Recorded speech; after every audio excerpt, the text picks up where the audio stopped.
জনগণের জন্য কি করতেছেন প্রধানমন্ত্রী হয়ে? শুনেন, অনেকে বলে ডক্টর ইউনূস জনগণের ম্যান্ডেটে প্রধানমন্ত্রী না। 80% না 90% জনগণ সমর্থন দিয়ে তারা বসাইছে।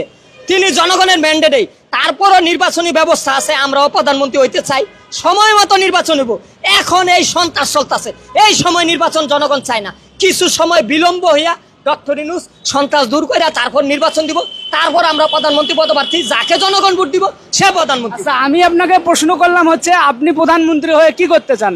আপনি তো উল্টাটা উত্তর দিলেন। প্রধানমন্ত্রী হইয়া প্রথমে সন্ত্রাস দূর করবো, সব দলের, আমার দল হোক অন্য দল হোক, সন্ত্রাস দূর করবো।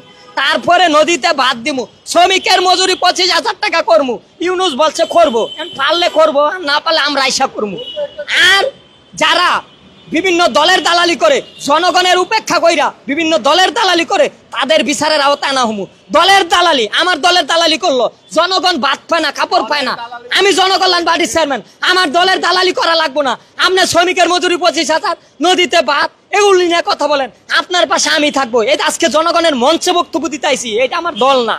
আমি জনগণের মঞ্চে জনকল্যাণ পার্টির চেয়ারম্যান, বাসায় থাকি, আমি আসি না। আমি প্রধানমন্ত্রী পদপ্রার্থী, আজকে আসছি জনগণের মঞ্চ, শ্রমিকের কথা বলার মঞ্চ, সেই কারণে আসছি।